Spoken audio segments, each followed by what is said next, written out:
இதெல்லாம் நம்மளால் எழுத முடியுமா அப்படி இப்படிலாம் நினைக்காத. அந்த கல்வி கரசி கலைச்செல்வி அம்மா உன் நாக்கை நீட்டி மறுக்கு மறுக்குன்னு நீ கவிஞர் ஆகணும் எழுத்தாளர் ஆகணும்னா ஒரு காலமும் அது எழுதாது. எங்கள் ஊர்லாம் மணக்கொள்ளைன்னு கிராமம், முந்திரிக்காடு. முந்திரிக்காட்டிலேருந்து உள்ளே நுழைஞ்சி வந்தாதான் எங்கள் ஊர். எங்கள் ஊரில் போஸ்ட் ஆஃபீஸ் கிடையாது, பள்ளிக்கூடம் கிடையாது. நானே 10வது வரைக்கும் தான் படித்தேன். என்னுடைய புத்தகம் கேரளாவில் கள்ளிக்கோட்டை பல்கலைக்கழகத்தில் பாடநூலாக உள்ளது. திருவள்ளூர் பல்கலைக்கழகத்தில் இப்போ என்னுடைய அஞ்சலை நாவல் வந்து பாடநூலாக இருக்கிறது. ஒரு பெரிய பல்கலைக்கழகம் செய்ய வேண்டிய நடுநாட்டு சொல்லகராதிங்கிற ஒரு பெரிய அகராதியை நான் தான் அதை தொகுத்தேன். காலையில் கூட சென்ட்ரல் யூனிவர்சிட்டி மத்திய பல்கலைக்கழகத்தில் போய் மாணவர்களிடம் உரையாடிட்டு, ஏன்னா என்னுடைய கதை அந்த பல்கலைக்கழகத்தில் பாடநூலாக இருக்குது. இதுக்கு ஆளு சிவப்பாக இருக்கணும், அவனுக்கு தலை பூரா முடியாக இருக்கணும், இந்த பேண்ட் போட்டுக்கணும் அந்த பேண்ட் போட்டுக்கிட்டுலாம் கிடையாது. எழுத்து ஒரு சாதாரணது, பயிற்சி முயற்சி.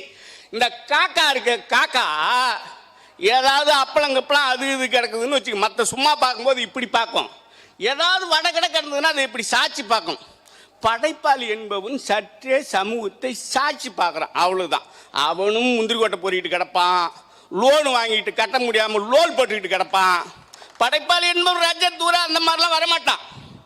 இப்படி எழுத்து நம்மளா எழுதணும். ஏன் எழுதணுங்கிற சிக்கல் இருக்கு.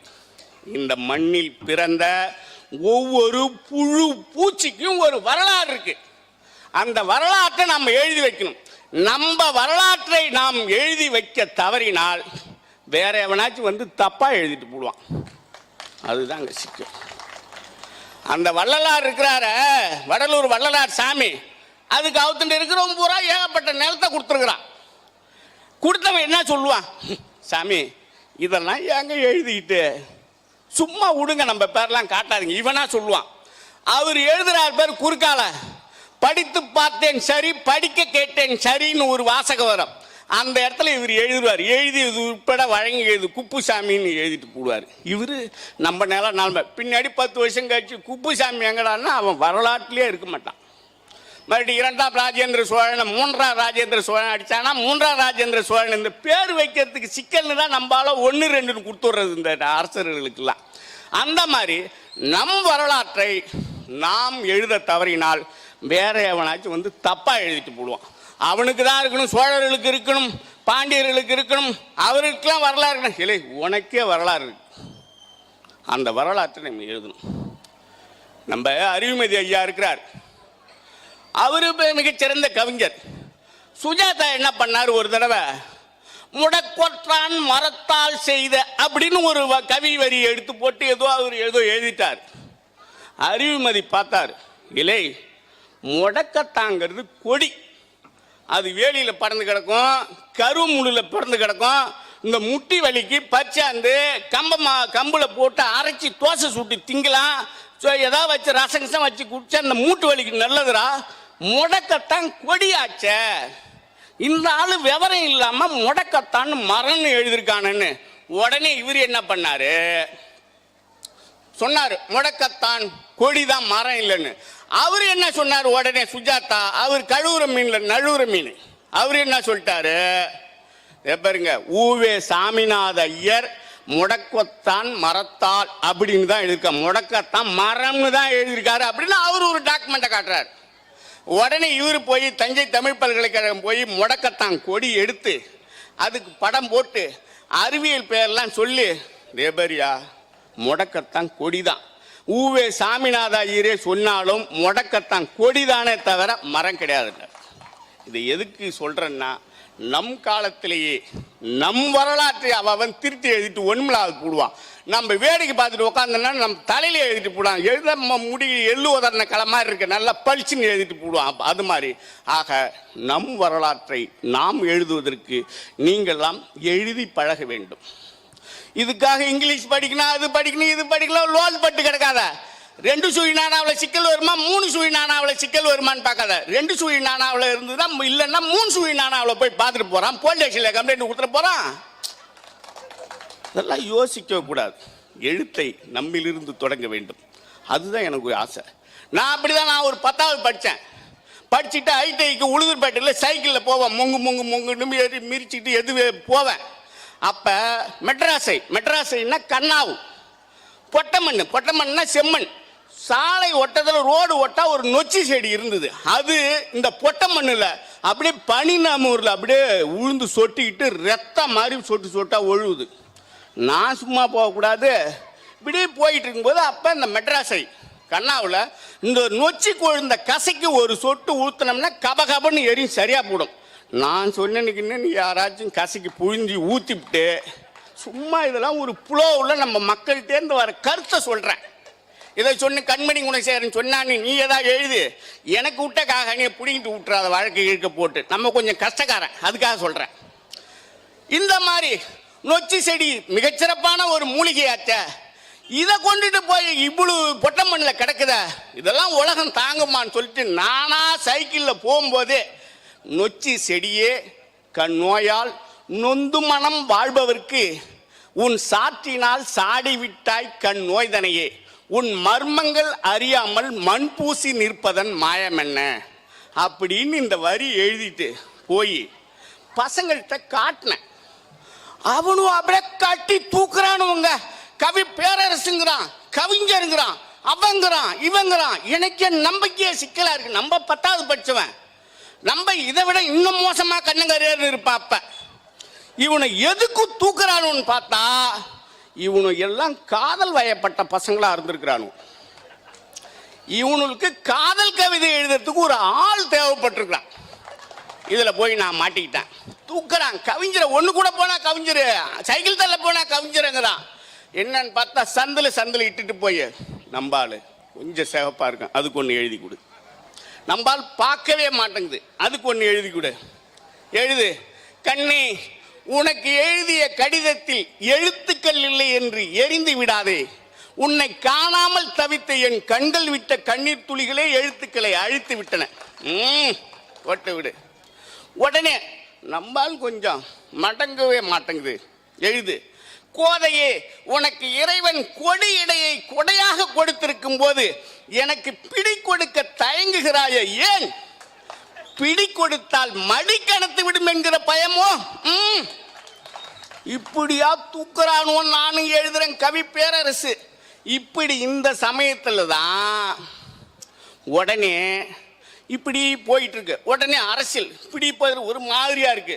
சமூகம் சார்ந்த கவிதைகள் எழுதுண்டா, வெறும் காதல் கவிதையிலே கண்மணி குணசேகர் எழுதியிருந்தா என்னடா அர்த்தம் அப்படின்னு சொல்லிட்டு சமூகம் சார்ந்த இதெல்லாம் எதுக்கு சொல்றேன்னா, ஒரு சாமானியன் எப்படி எழுதி இடத்தை பிடிக்கிறான் அப்படிங்கிறதுக்கு தான். இப்படி போன உடனே நான் உடனே சமூகம் சார்ந்த கவிதைகள். செவ்வாய் கிரகத்தில் மனிதன் வாழ முடியுமா என்று ஆராய்ச்சி செய்யும் விஞ்ஞானிகளே, செவ்வாய் தோஷத்தில் சிக்கி தவிக்கும் எங்களை வாழ வைக்க முதலில் முயற்சி செய்யுங்கள் அப்படி எழுதுது. நல்ல காலம் கெட்ட காலம் குறிபார்த்து சீட்டு எடுத்து கொடுக்கிறது கிளி, தன் காலம் அறியாமல். அரசியல்வாதிகளின் மேடைகளில் சோடா பாட்டில்கள் தாகத்திற்காகவும் தற்காப்பிற்காகவும் இப்படிலாம் எழுதிட்டு ஒரு பெரிய கவிஞர் ஆயிட்டேன். பத்திரிகையில் எழுதுனா என் கவிதையை ஒரு பய கூட போட மாட்டேங்கிறான். நானும் அந்த காலத்துல இந்த பாக்க அவன் லொட்டு லோசுக்கு ஒரு பயலும் போட மாட்டான். இந்த நியூமராலஜில ஏதாவது சிக்கல் இருக்குமோ? என்ன மோவண்ணா வரிசையில் பேர் வச்சா தூக்கிட்டு போவோம், காவண்ணா வரிசையில் கிளப்பிட்டு போகணும்னு பேர்ல தான் சிக்கல். நம்ம கவிதையில எந்த சிக்கலுமே இல்லை. ஒருவேளை குணசேகர் எழுதுறது தான் சிக்கல் இருக்கு. இந்திரா பார்த்த சாரதி, சுஜாதா அப்படின்னு லேடிஸ் பேரை போட்டா ஏதோ பிகரோ எழுதுன்னு நம்ம கவிதையை போட்டுருவானோன்னு தான் இந்த அன்பே அன்பேன்னு எழுதிட்டு இருந்த மாதிரி கவிதை.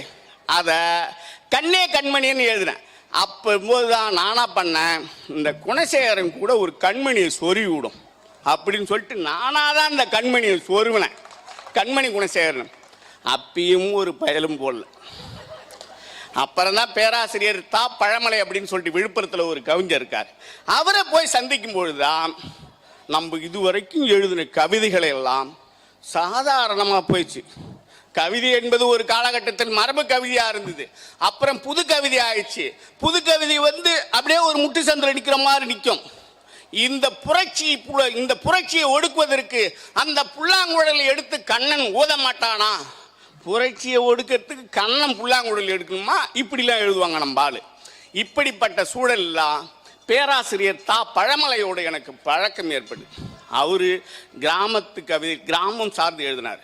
எப்படி பாரதி ராஜா தமிழ் சினிமாவில் கிராமம் நோக்கி தன்னுடைய பாதையை மாற்றினார், அதே மாதிரி கவிதையில் மாற்றினார். அவர் தான் சொல்லுவார் ஒரு கவிதை, விழுப்புரத்திலிருந்து விருத்தாசலம், விருத்தாசலத்திலிருந்து திட்டக்குடி, திட்டக்குடியிலிருந்து ஊர் போய் சேர்வதற்குள் இருட்டி விட்டது, எல்லாம் விளக்கு கொளுத்தி வந்து பார்க்கிறார்கள், இருள் கவிந்த முகங்கள், காலையில் ஏரியில் குளிக்க போனேன், ஏரி தண்ணீரில் காக்கை ஒன்று சிலும்பியது, எத்தனை முறை சிலும்பினாலும் காக்கைக்கு தன் கருப்பு போய்விடாது, நானும் குழுமுறை மறந்து விட முடியாதுன்னு எழுதியிருப்பார்.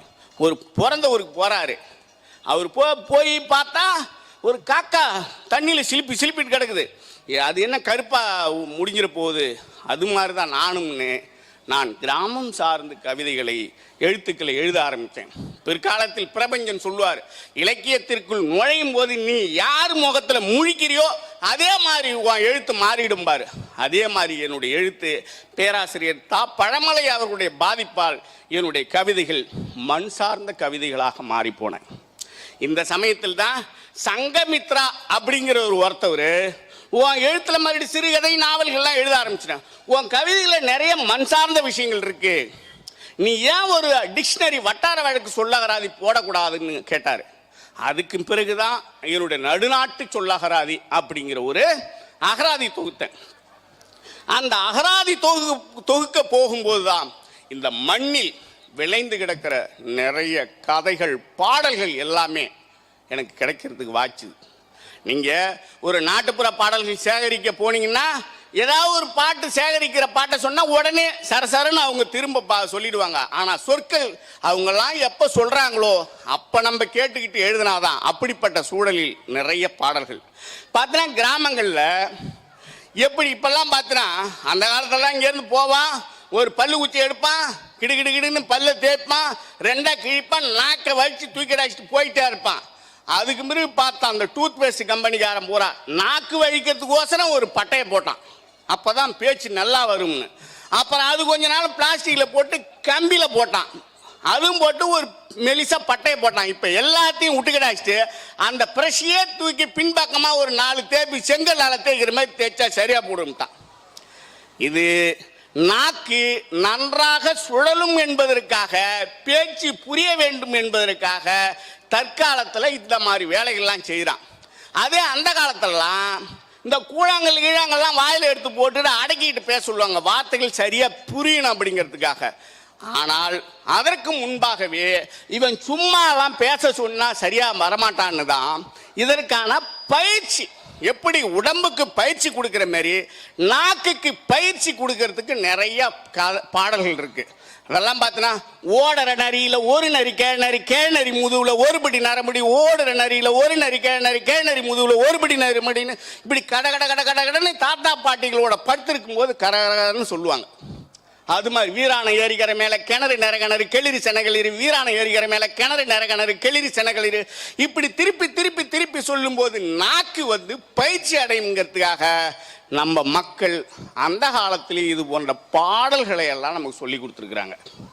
இப்பெல்லாம் பார்த்தீங்கன்னா பொண்ணு கிடைக்குதோ இல்லையோ முதல்ல மண்டபத்தை போய் புக் பண்ணுறான், கல்யாண மண்டபத்தை பெரிய மண்டபமாக வைக்கணும்.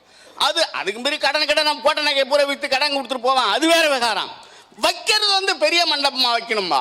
ஆனால் அந்த காலங்களில் கல்யாணத்துக்கோசரம் இவங்களுக்கு செலவு பண்ணக்கூடாதுன்னு தான் கிராம தேவதைகள், ஏதாவது நொண்டி வீரம், போத்துராசா, மாடசாமி, புடவக்காரி அம்மா, இந்த மாதிரி கிராம தெய்வங்களின் காலடியில் சாதாரணமாக கல்யாணத்தை நடத்தணும்னு தான் இந்த பாடல்கள் நிறைய சொல்லியிருக்கான். எப்படி இந்த திம்பி சுத்துற பாட்டுன்னு இப்படி கையை வச்சுட்டு கரகரகரன்னு சுற்றுவாங்க பார்த்துறீங்களா?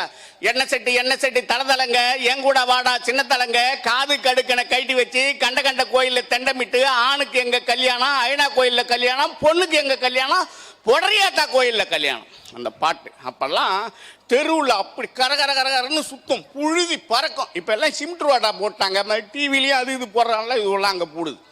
நீனும் நானும் சோடி, நெல்லு குத்த வாடி, ஆத்து மணலை தூள் பறக்க, அவளி இடிக்க வாடி, எவ்வளவோ கதைகள் நிறைய. இதெல்லாம் இந்த இப்பெல்லாம் கபடி கபடி கபடி கபடின்ட்டு போவான். அப்பெல்லாம் சடுகுடு சடுகுடு சடுகுடுன்னு தான் போவான். அது என்னன்னா ஒரு வீர விளையாட்டு. எதிரி மன்னன் நம்ம நாட்டுக்குள்ள வரவே விடக்கூடாது, மீறி வந்தா ஆளை விடக்கூடாது. இதுக்காக தான் பிடிச்சி போடணுங்க இந்த கபடி. அது சடுகுடுன்னு விடுங்க, சடு குடுகுடுன்னு ஓடி குடுகுடுன்னு ஓடி அங்கிறது தான் அந்த தத்துவம். ஆனா இவன் போறவன் போய் கைய காலை மூர்ச்சிக்காத அப்படின்னு அப்பங்காரன் ஒரு எச்சரிக்கையா சொல்லி சொல்லி பார்த்து விளையாடுறா, காசு கஷ்டமா இருக்காங்கன்னா கைய காலை மூச்சு வராத அப்படின்னு வாயால சொல்லிக்கிறதுக்கு முன்னாடி அதை பாடலாக சடுகுடு அடிக்கவே கையுங்காலம் முறியவே ஒப்பனுக்கு எப்பனுக்கு ஒரு பணம் தெண்டன் தெண்டன் தெண்டன் தெண்டன் தெண்டன்னு பாட்டு பாடிட்டு போவான். எப்படி சடுகுடு அடிக்கவே கையுங்காலம் முறியவே ஒப்பனுக்கும் எப்பனுக்கும் ஒரு பணம் தெண்டான் தெண்டன் தெண்டன் தெண்டன் தெண்டன் அப்படி குடுகுடு மலைமேல் ஏறி கொள்ளுக்காய் பறிக்க போனேன் வலிய துடுக்க பயல் மறித்து கொண்டான் நான் திமிரிக்கொண்டேன் திமிரிக்கொண்டேன் திமிரிக்கொண்டேன் திமிரிக்கொண்டேன் பாட்டு பாடிட்டு போவான். எப்படி குடுகுடு மலைமேல் ஏறி கொள்ளுக்காய் பறிக்க போனேன் வலிய துடுக்கு பயல் நல்லா வெயிட்டான ஆளு பிடிச்சிக்கிட்டான், வலிய துடுக்கு பயல் பிடித்து கொண்டான் நான் திமிரிக்கொண்டேன் நான் திமிரி வந்துட்டேன் அப்படின்னு ஒரு விளையாட்டு வெறுமனே விளையாட்டாக சொல்லாமல் அதற்குள்ள பல்வேறு விஷயங்களை உள்ளடக்கி. அப்புறம் இந்த கள்ளக்காதலுக்கு போறவன்லாம் போனான்னா ஒரு ரெவன்யூ ஸ்டாம்ப் ஓட்டுற மாதிரி போனா உடனே திரும்பிடுவான். 10 நாள்லாம் இருந்துட்டு வர மாட்டான். அதை கூட எப்படி இந்த விளையாட்டு பாடல்களை சொல்றதெல்லாம் குடுகுடு மாம்பழம் மடியில கட்டி கூத்தியா வீடு போகையிலே சாம கோழி கூவையிலே கூவையிலே கூவையிலேன்னு ஒரு பாட்டு இருக்கு. நீ பாட்டு முடங்கி கிடந்துடாதா, அது பாட்டுக்கு சூரியன் வந்துருச்சு போய் உடனே வாடா. சமூகத்தில் எல்லா நிலைகளுக்குமான பாடல்கள் இந்த இருக்கு. இதையெல்லாம் நிறைய எல்லா இடங்களிலும் இருக்கிறது. நம்மெல்லாம் காது கொடுத்து எதுவுமே கேட்கறதில்ல. ஏகப்பட்ட பழமொழிகள் இருக்கு. நீரில் பாரு சீர உப்புல பாரு துப்பம்பா. எப்படி நீரில் பாரு சீர உப்புல பாரு துப்ப.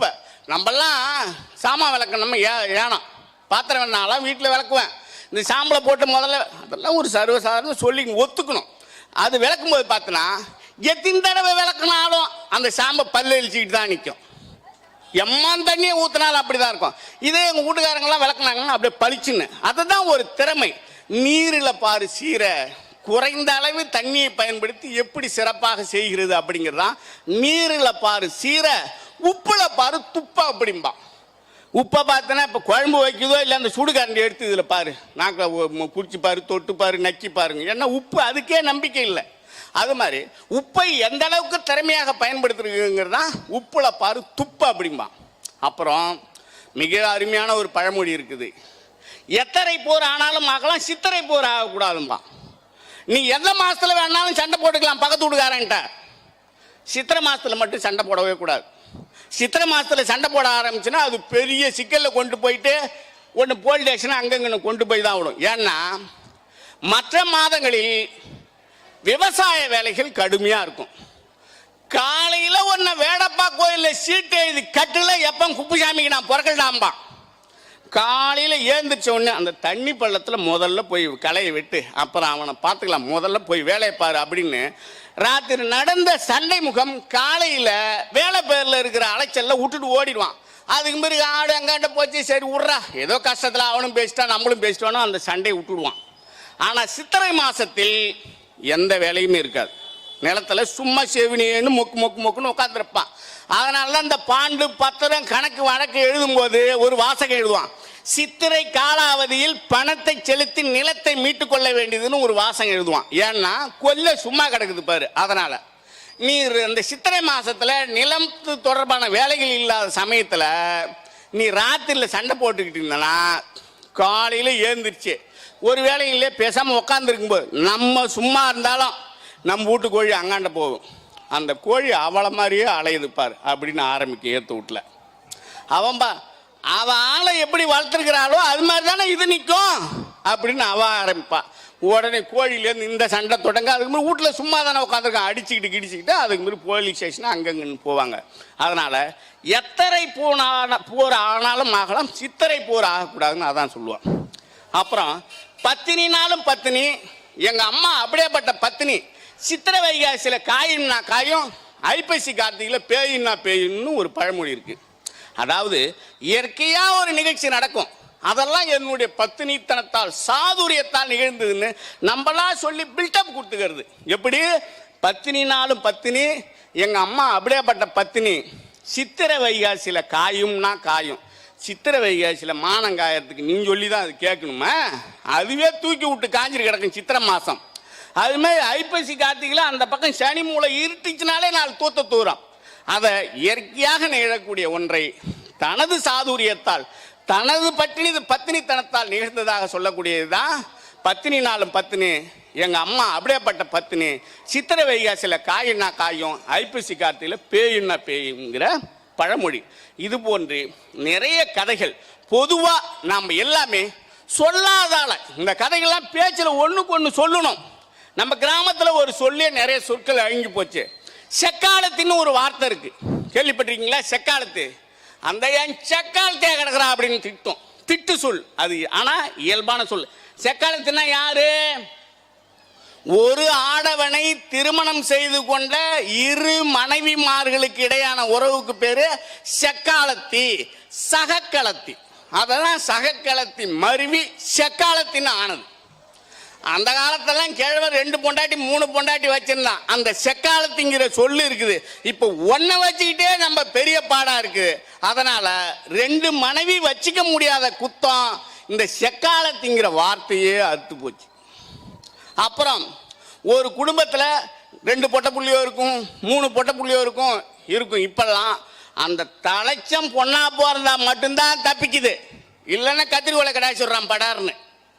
அப்ப ஒரு குடும்பத்தில் 2 பொண்ணு இருந்தாதான் சகலன்கிற உறவே வரும். ஒரு குடும்பத்தில் உள்ள 2 பெண்களை திருமணம் செய்து கொண்ட 2 ஆடவர்களுக்கு இடையான உறவு முறைக்கு இது நிறுத்துது. ஒரு குடும்பத்தில் உள்ள 2 பெண்களை திருமணம் செய்து கொண்ட ஆண்களுக்கு இடையான உறவுக்கு பேரு சகலன்னு பேரு. அதனாலதான் சகலம் உறவுல சான் பஞ்சம்னு சொல்லுவான். 2 குடும்பத்தில் ஒரு குடும்பத்தில் 2 பொண்ணு கட்டியிருக்கிறான். நம்ம நினைச்சிட்டு இருப்போம், ஏய் அந்த மருமகனுக்கு செய்யற மாதிரி தான்டா நமக்கு செய்யறாங்க அப்படின்னு. அவர் வேலையில் இருந்தால் அவருக்கு ஒரு மரியாதை, நம்ம வேலையில் இல்லைன்னா நமக்கு ஒரு மரியாதை. இதுதான் சகலம் உறவுல சான் உறவு பஞ்சம்மா. இது எப்போ வரும்? ஒரு குடும்பத்தில் 2 பொட்டை புள்ளியோ இருந்தாதான் சகலம் வருவான்.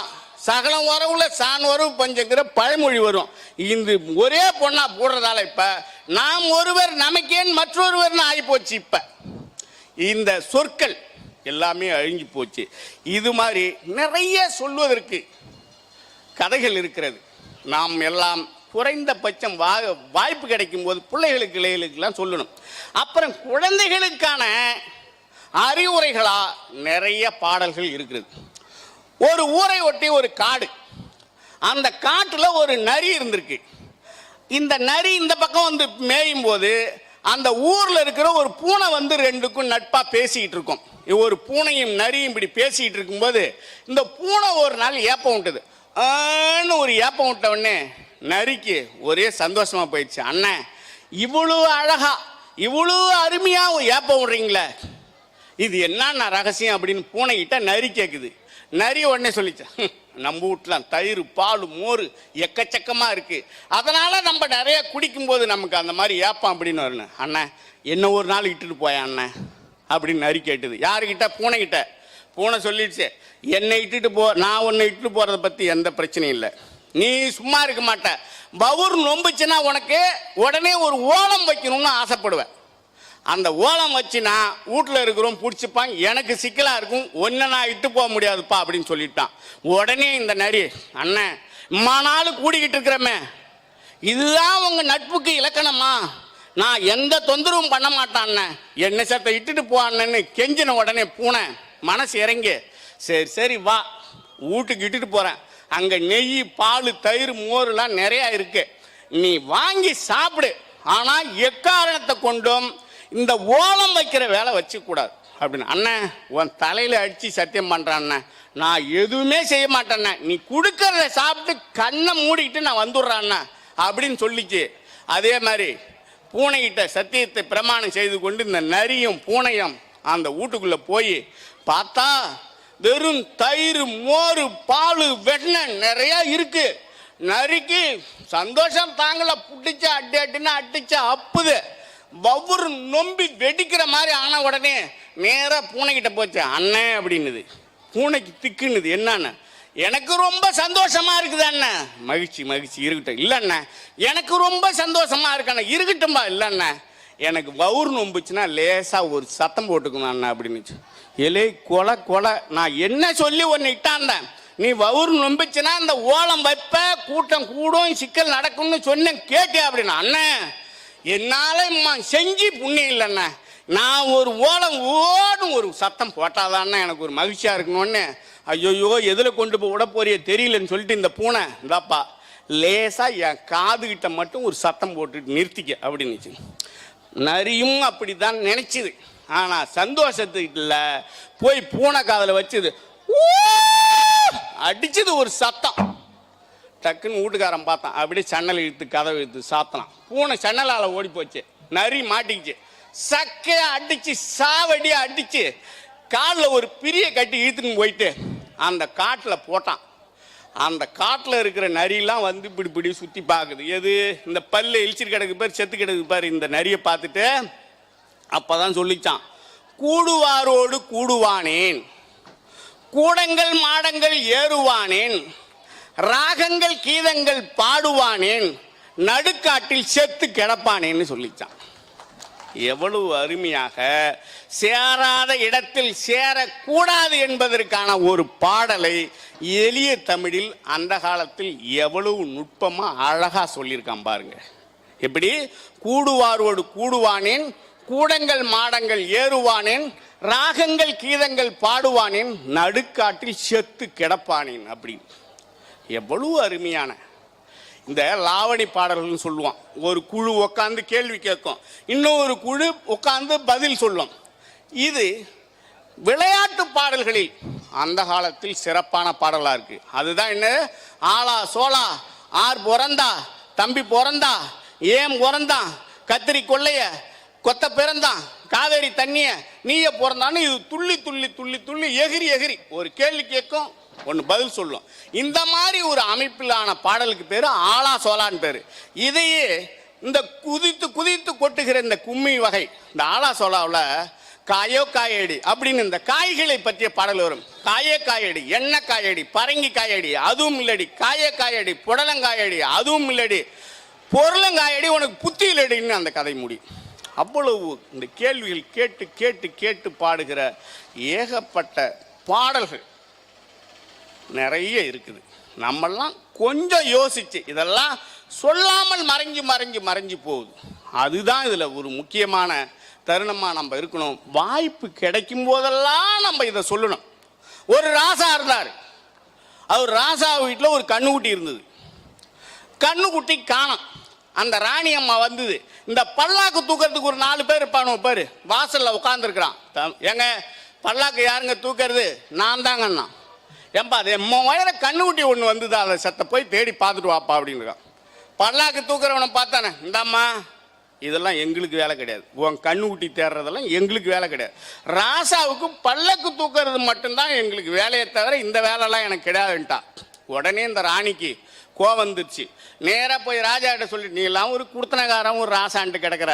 அவனுக்கு கோவம் வந்துச்சு. என்னன்னா, பல்லாக்கு தூக்குற பயலுவங்க ஒரு கண்ணுக்குட்டிக்கான தோட்டத்தை பார்க்க நிற்கும் சேர்த்த போய் தேடிட்டு வாங்கடான்னா ஒரு பையன் என்னை மதிக்க மாட்டேங்கிறானுவோம். நான் பல்லக்கு தூக்கிறதுக்கு தான் வந்திருக்கிறேன், இந்த வேலைக்கெல்லாம் நான் வரலங்கிறானுவோம் அப்படின்னு சொன்ன உடனே ராஜா உட்காந்து யோசிச்சு பார்த்தார். சரி நீ உள்ளே போனார். ராணி உள்ளே போட்டுது. உடனே ராசா போனார். யார் எங்கேன்னாரு. இந்த பல்லாக்கு தூக்குறவங்களாம் அப்படியே உடனே நின்னான். என்னங்க சாமின்னா, ஏய் பல்லாக்கு சிதம்பரம் போகணும்டா அப்படின்னார். இவனை தூக்கி வச்சுக்கிட்டான். தென்னன் தண்ணி ஆகாரம் கீகாரம் எதுவுமே இல்லை.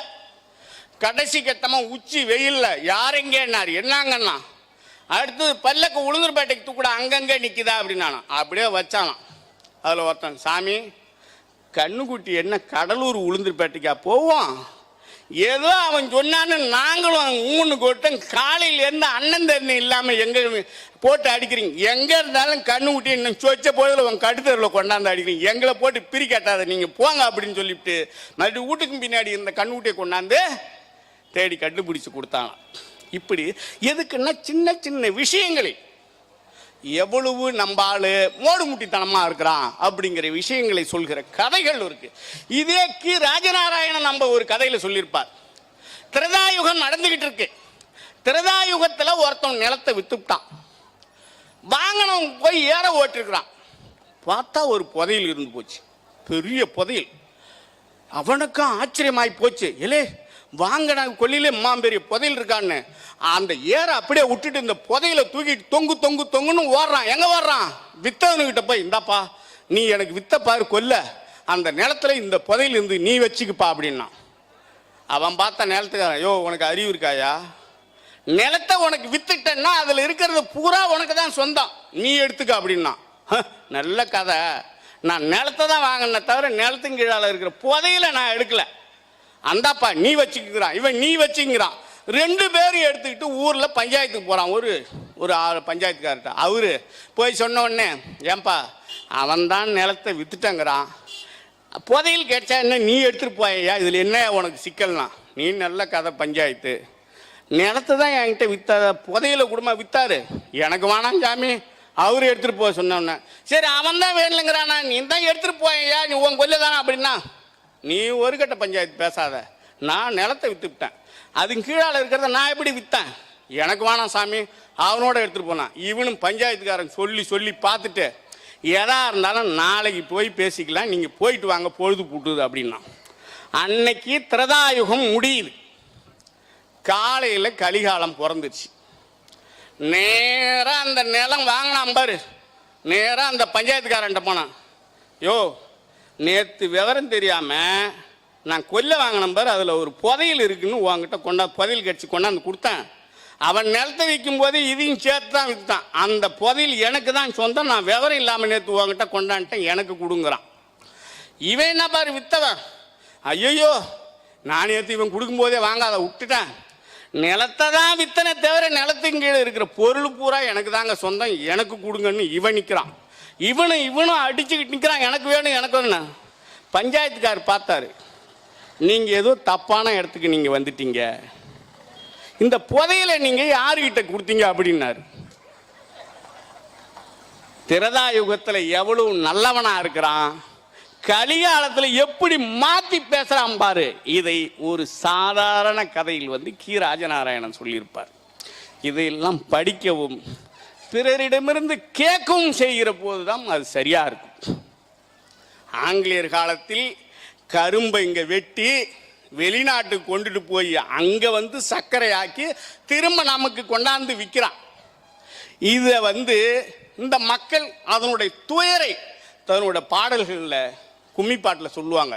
ஒரு கட்டு கரும்பாம் பரங்கி 1,000 1,000 பரங்கி எத்தண்ட கப்பலிலே, கப்பல் ஒரு காதம் பரங்கி கடலும் முக்காதம், கப்பல் செலுத்துறவன் பரங்கி எப்ப வருவாண்டி, அதோ வராண்டி பரங்கி அதண்ட கப்பலிலே 2,000 பரங்கி 2 கட்டு கரும்பாம். இப்படி இந்த ஒரு சமூகம் சார்ந்து ஏதோ ஒரு பாட்டை எழுதணும், அதை எழுதணும், இதை எழுதணும் இல்லாம சமூகத்தில் என்னென்ன நடக்கிறதோ அதையெல்லாம் சொல்கிற மாதிரியான பாடல்கள்.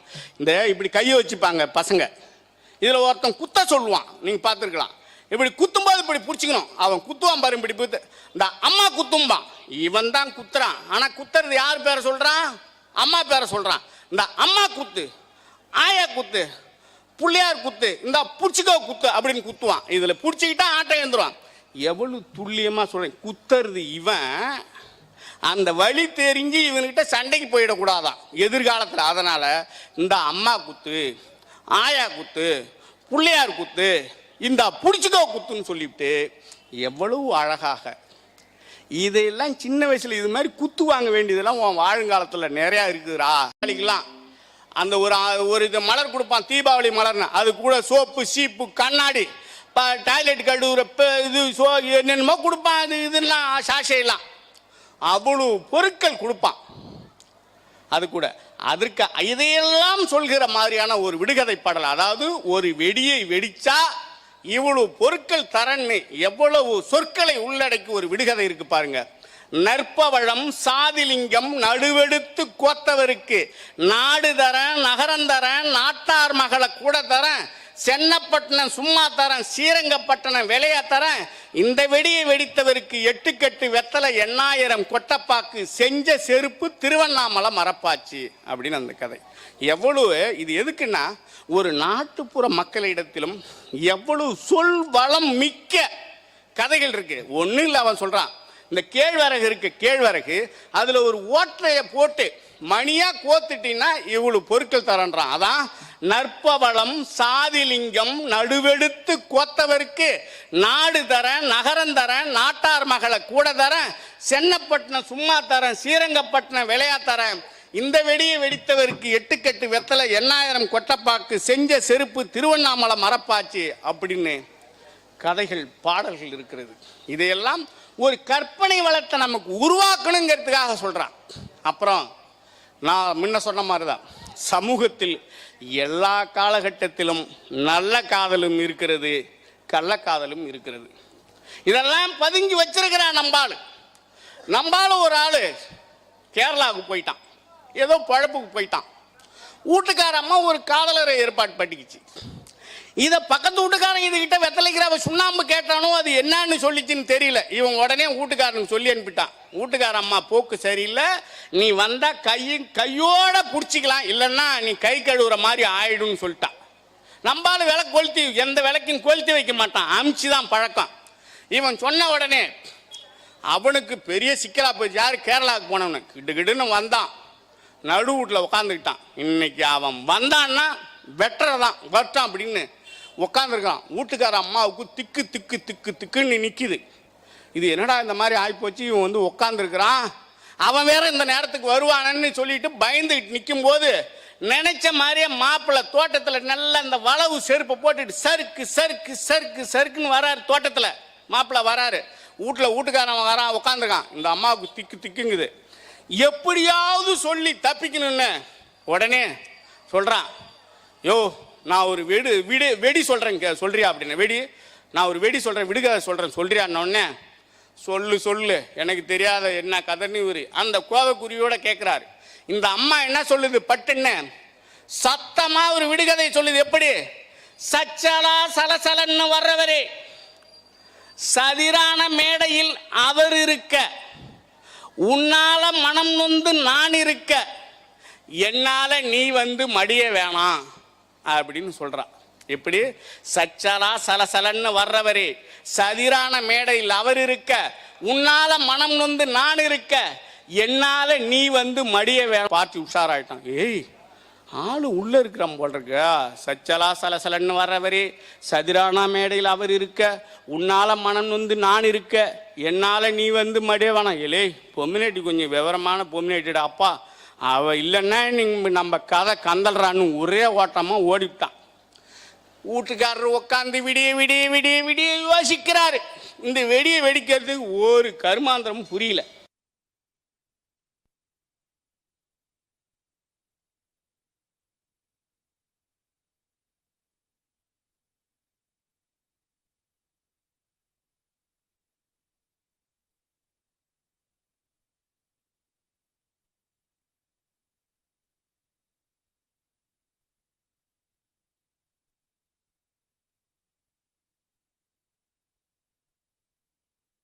வந்து அந்த குளத்து மீன்கிட்ட சொல்லுது அப்படின்னு சொல்லி. எப்படி?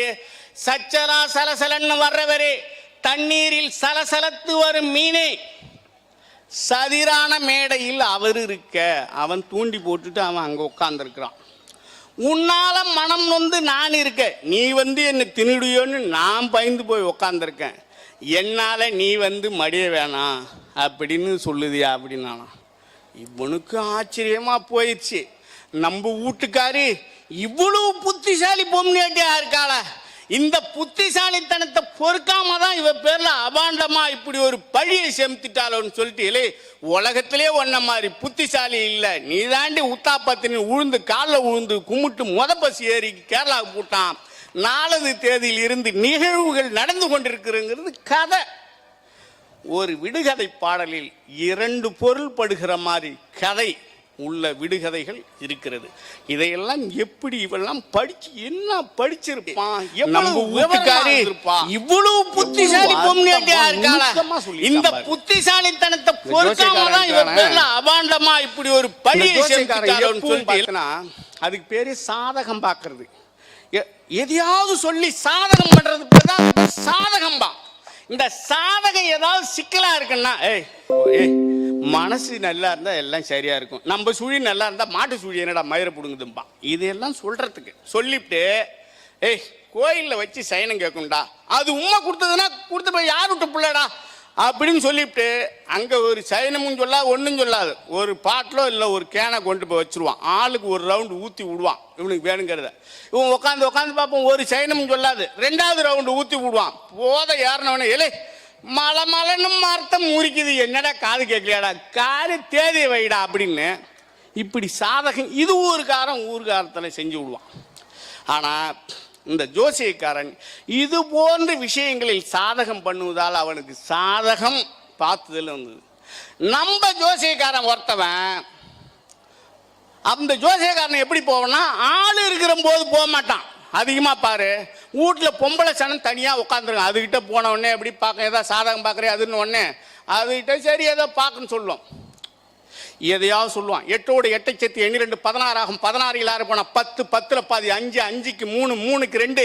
இந்த ஜாதகக்காரனுக்கு 3 ஆணு 2 பொண்ணு உண்டாம்பா. ஒரு கணக்கும் நமக்கு புரியாது. 8ஓடு 8 சேர்த்து 2 16 ஆகும். 16 6 போனா 10, 10ல் பாதி 5, 5க்கு 3, 3க்கு 2. இந்த ஜாதகக்காரனுக்கு 3 ஆணு 2 பொண்ணு உண்டா அப்படின்னு அடிச்சு நிறுத்தின உடனே அந்த ஏங்க என்னமோ சொல்றீங்க, ஆனா இதுல 2 பொண்ணு 2 ஆணு தாங்க, இதுல 2 தானே தவிர 3லாம் கிடையாதுமா. திரும்ப 4 3 7 7 2 போனா 5, 5க்கு 3, 3க்கு 2 2.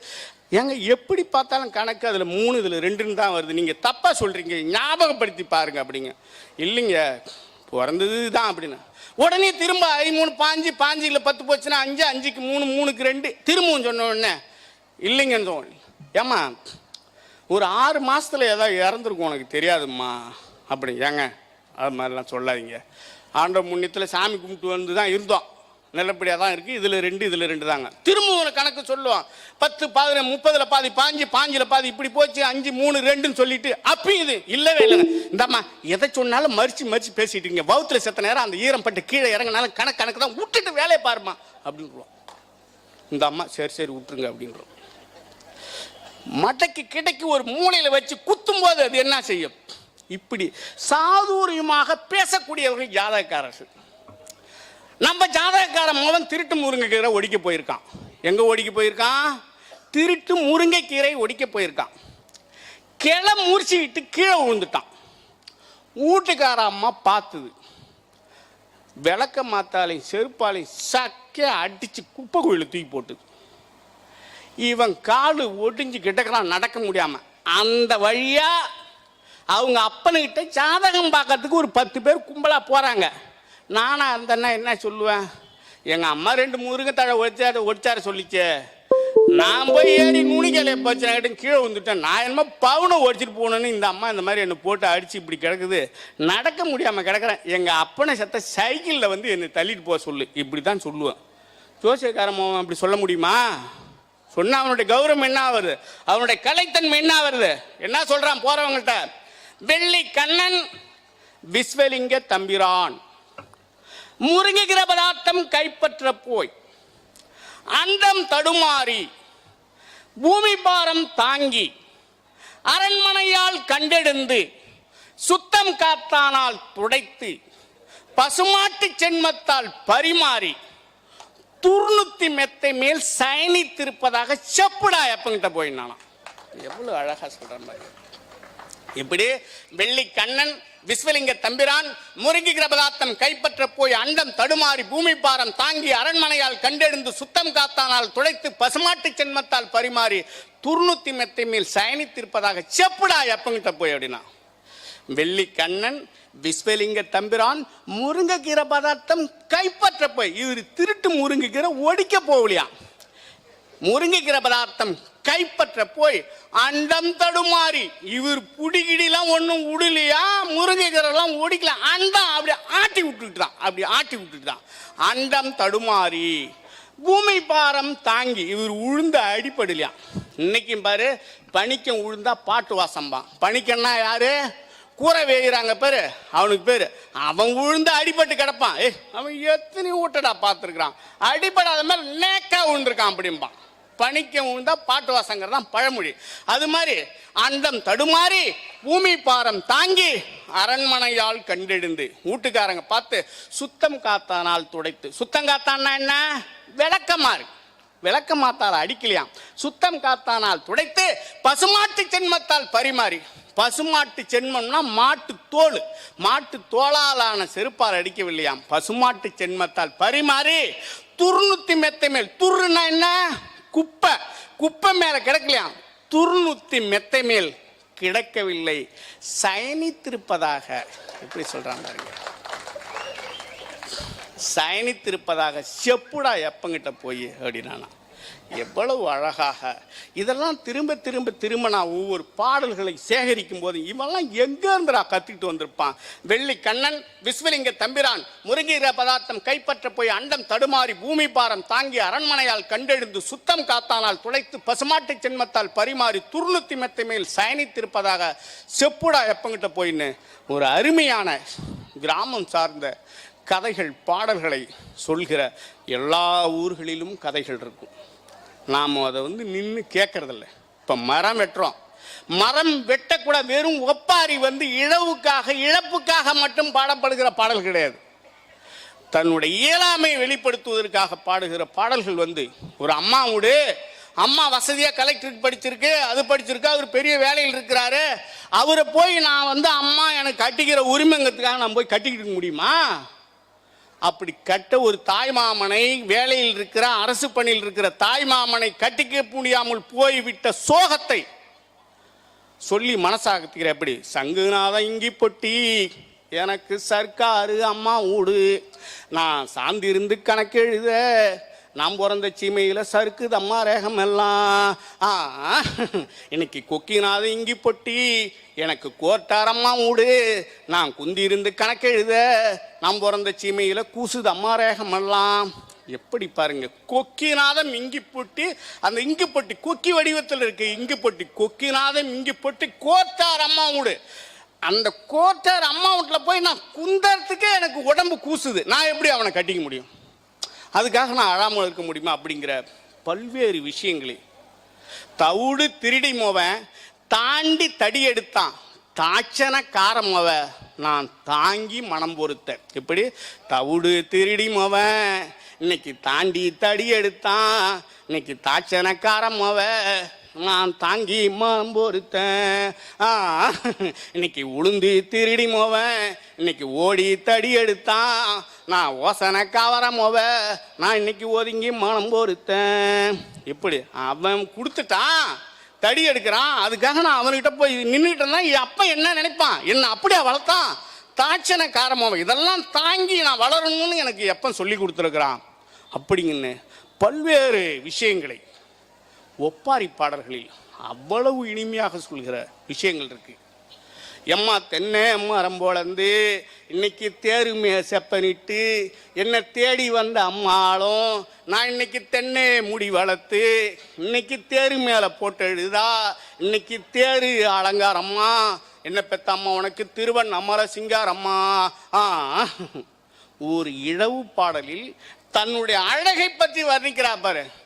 தென்னை மரம் பொழந்து தேருமே செப்பனிட்டு என்னை தேடி வந்த அம்மாளும், நான் தென்னை முடி வளர்த்து தேரு மேலே போட்டு எழுதா தேரு அலங்காரம்மா, என்னை பெத்த அம்மா உனக்கு திருவண்ணாமலை சிங்காரம்மா.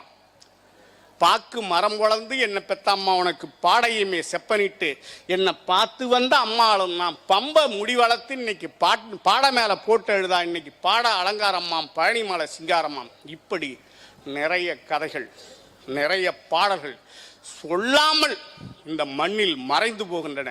ஒரு வட்டார வழக்கு எழுத்தாளனாக இந்த மண்ணின் படைப்புகளை எழுதுகிறவனாக, மண்ணின் மாண்புகளை எழுதுகிறவனா நான். நடுநாட்டு பழமொழிகள், நடுநாட்டு கதைகள், நடுநாட்டு ஒப்பாரி பாடல்கள். இன்னும் பார்த்தீங்கன்னா சம்பந்த பாட்டுன்னு ஒன்று இருக்குது. இங்கெல்லாம் என்னன்னு தெரியல. கல்யாணம் பண்ணி கொடுத்த உடனே பொண்ணு வீட்டுக்காரங்களும் மாப்பிள்ளை வீட்டுக்காரங்களும் இப்படி உட்காந்து இந்த காலேஜெலாம் வந்து ரேக்கிங் பண்ணிக்கிறாங்களா, அது மாதிரி இப்படி ரெண்டு பேரும் தலையை பிடிச்சி அப்படி மோதிப்பாங்க ஒரு பாட்டு பாடி. இப்போ எங்கள் ஊர் மணக்கொல்லைன்னா மாங்காய் பழமே மணக்கொல்லை சம்பந்தமே, இந்த சம்பா பிரிஞ்சாலும் சம்பந்தம் பிரியக்கூடாது அப்படின்னு ரெண்டு தலையும் இப்படி மோதிப்பாங்க. ஒரு உறவு கலத்தல். இதில் கிண்டல் கேலிலாம் வச்சுப்பாங்க. அந்த பொண்ணு அப்படி சந்தால பொந்தால வந்திருக்கும். உடனே பள்ளம் படுகுழியே பங்கப்பட்ட சம்பந்தமே, இந்த சம்பா பிரிஞ்சாலும் சம்பந்தம் பிரியக்கூடாதுன்னு இந்த கதையை சொல்லும். அது உடனே மாப்பிள்ளை எங்கேயாவது போயிருப்பாரா, அது அந்த இடத்துல சொல்லும். ஓட உடப்பே உதப்பட்ட சம்பந்தமே, இந்த சம்பா பிரிஞ்சாலும் சம்பந்தம் பிரியக்கூடாதுன்னு அது ஒரு போடும். இப்படி கனகராணியை பெற்றோம், கல்லு வீட்டில் வளர்த்தோம். என் கனகராணிக்கு ஒன்றுன்னா நான் கட்டினவனை தான் கேட்பேன். சம்பா பிரிஞ்சாலும் சம்பந்தம் பிரியக்கூடாது. எப்படி ஒரு பாடலில் ஒரு பொண்ணுக்கு பிரச்சனைன்னா எவனுக்கிட்ட போய் கேட்கறதுங்கிற விஷயத்தை நம்மளுடைய பாடல்கள் இருக்கிறது. மகாராணியை பெற்றோம், மாடி வீட்டில் வளர்த்தோம். என் மகாராணிக்கு ஒன்றுன்னா என் மாமியாரை தான் கேட்பேன். இந்த சம்பா பிரிஞ்சாலும் சம்பந்தம் பிரியக்கூடாது. இப்படிப்பட்ட பாடல்கள் நிறைய இருக்கிறது. நீங்கள் சும்மா யாராவது சொன்னால் ஒரு நோட்டில் கீட்டில் குறித்து வைங்க, பிள்ளைகளுக்கு சொல்லுங்க. நீங்கள் பல்வேறு விஷயங்களை சொன்னாலும் இந்த மண்ணில் மறைந்து கொண்டிருக்கிற நமது மூதாதையர்களின் விழுமியங்களை மறக்காமல் பிள்ளைகளை சொல்ல வேண்டும். கதைகளை சொல்லதான் நினைவில் இருக்கும், இல்லாவிட்டால் சொல்லாமல் கதைகள் மறைந்துவிடும் என்று சொல்லி இந்த நிகழ்வில் எனக்கு வாய்ப்பளித்த மாவட்ட நிர்வாகத்திற்கு எனது நன்றி தெரிவித்து, இதுகாரும் என்னுடைய உரையை கேட்ட யாவற்ற மாணவர்களுக்கும் மீண்டும் எனது நன்றியை தெரிவித்து விடைபெற்றுக் கொள்கிறேன். நன்றி, வணக்கம்.